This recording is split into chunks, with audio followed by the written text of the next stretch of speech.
Hello,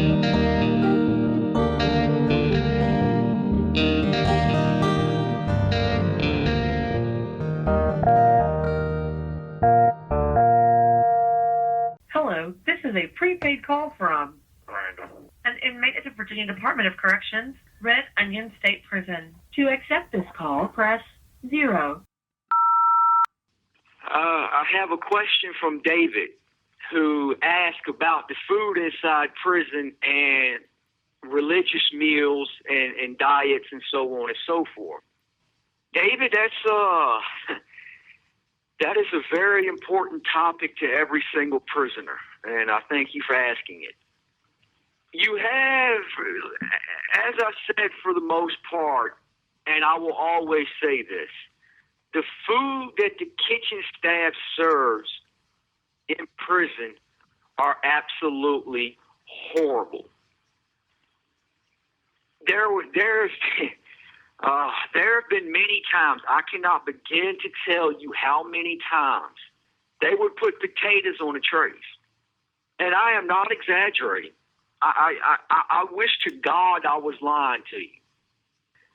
I have literally gotten potatoes on the tray that were blacker than your car tires, completely rotten. You could see where they had already started breaking down and decomposing. You can see the juices just shining on them, all the different greens and blues and reds that you see. I mean, you can't eat that stuff. I mean, it's absolutely impossible to eat that. If you eat it, you die. It's as simple as that.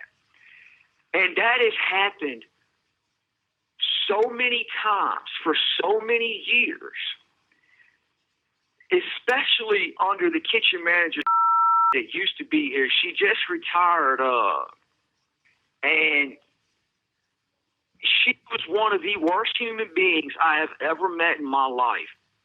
She did not care about us in the slightest. She used to take all of the good stuff we would get, like chicken and stuff like that, and she would take them, and instead of bringing them into the prison, she would put them on a truck, and she would take them around to local restaurants and sell the good stuff to them to make money off, on the slide. That's what she used to do. I've actually had, I'm not going to say no name, but I had somebody in the very, very, very high administration here at Red Onion. Because I asked him one time, man, when are you going to fire this lady? And he started laughing at me and said, why? And I told him about the food. He said, oh, yeah, that's because she takes all the good stuff and sells it to the, restaurants on the street. I'm like, y'all ain't going to do nothing about that? He just, man, what can we do? She's in charge of the kitchen. We don't got no say over that. That's Richmond. That's what they do. And that's what most kitchen staff do. They'll take the good stuff and keep it for themselves, keep it for the COs, but they won't give it to the prisoners because they don't really give a damn, because they want us weak, they want us small, they want us tired. Or another thing is that when they serve the food and you got the serving line, and they'll pass the tray down, and one person will put one thing on the tray, push the tray down, the next person will put another thing on the tray and keep it until you fill your tray up. But the kitchen staff will tell them, look, man, shake the spoon. You ask anybody in jail, anybody in prison, what shake the spoon means, and they're going to look at you with an angry glare on their face, because instantly, if you go and you find somebody who hasn't been in prison for the last 10 years, and you walk up to them and say, hey, man, I know you 10 years ago, man. Have you ever heard of shake the spoon? They're going to stop and stare you down, because instantaneously all that frustration and anger is going to come back to them. They can't help it. They're programmed like that when you hear the words, shake the damn spoon. So they only put a little amount of food on it. They don't give you the full serving. As a matter of fact, I'm going to tell a story that happened a very long time ago. I was in cell 10. We was in A5. I was in A510. Q-Dog was in A509. My homeboy Callie was in A508. You had this little white dude named Jay Money. He was upstairs in 519. And you had this other young black dude in cell 513. They came around and they passed the trays, and I am not exaggerating in the slightest. They had some what you would call hamburger helper. There was like maybe 2 spoonfuls of that on there. You had 2 little small cookies on there. You had like 3 or 4 peas on the tray, and then you had 2 small slices of bread.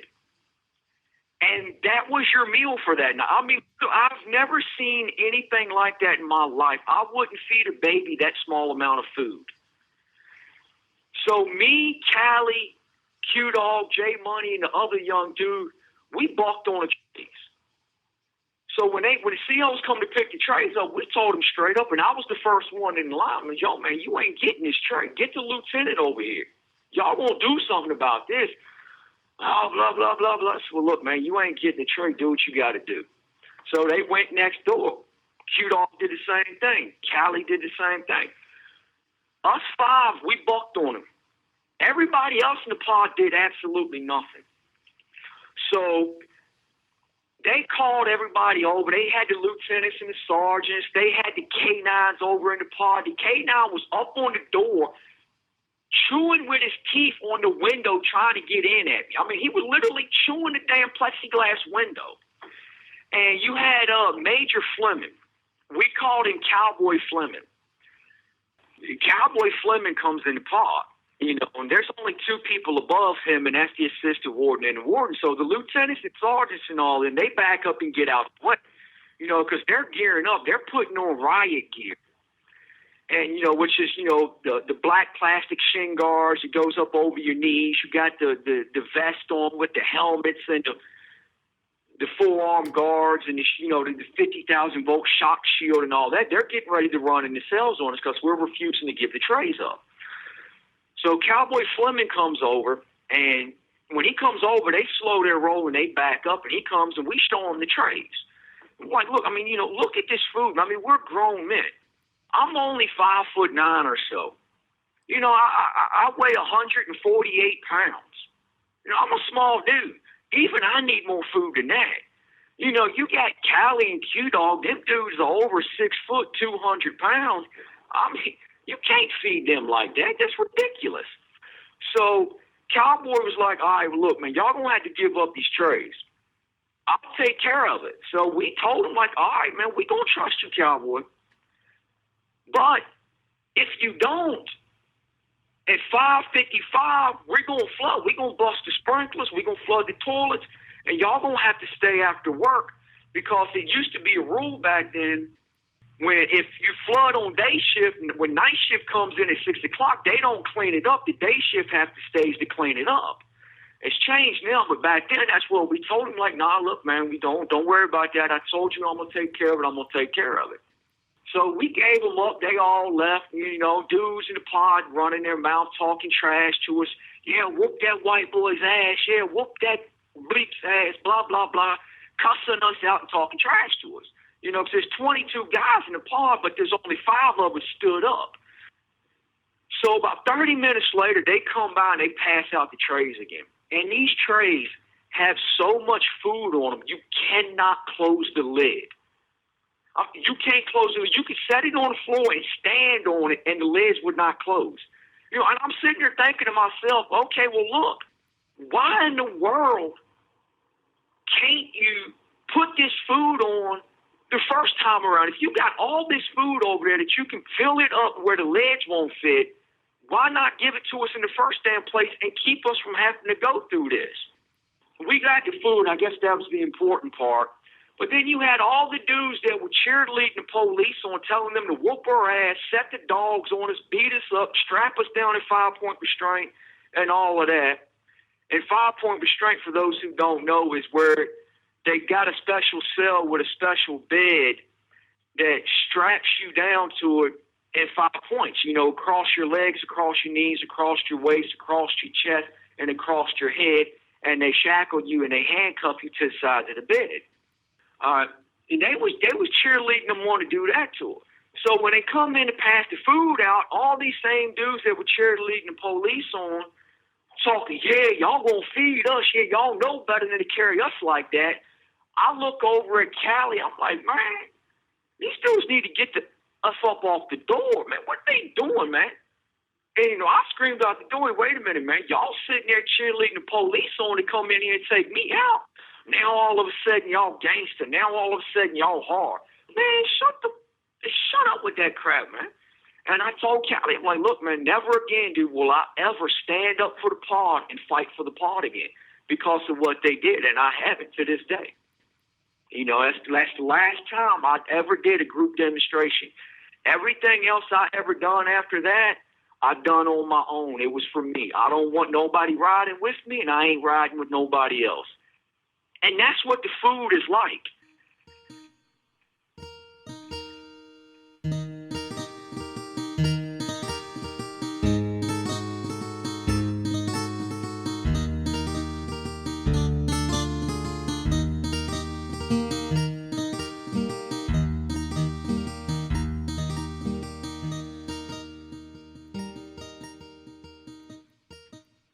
Right now, they got a new diet out called the Jewish Orthodox diet.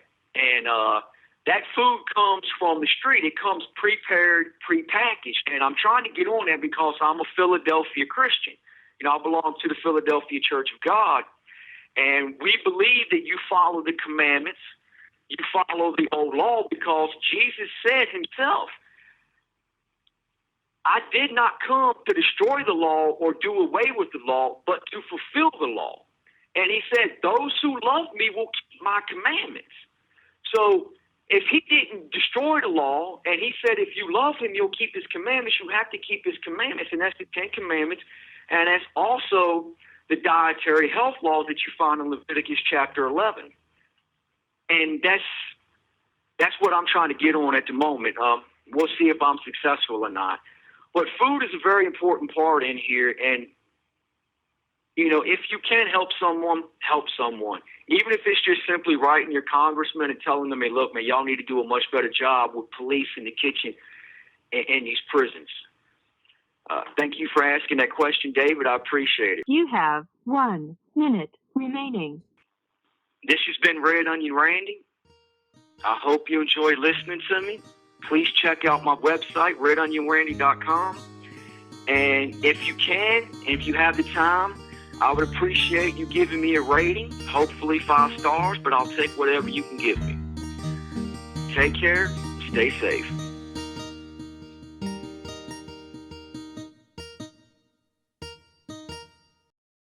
Thank you for using GTL.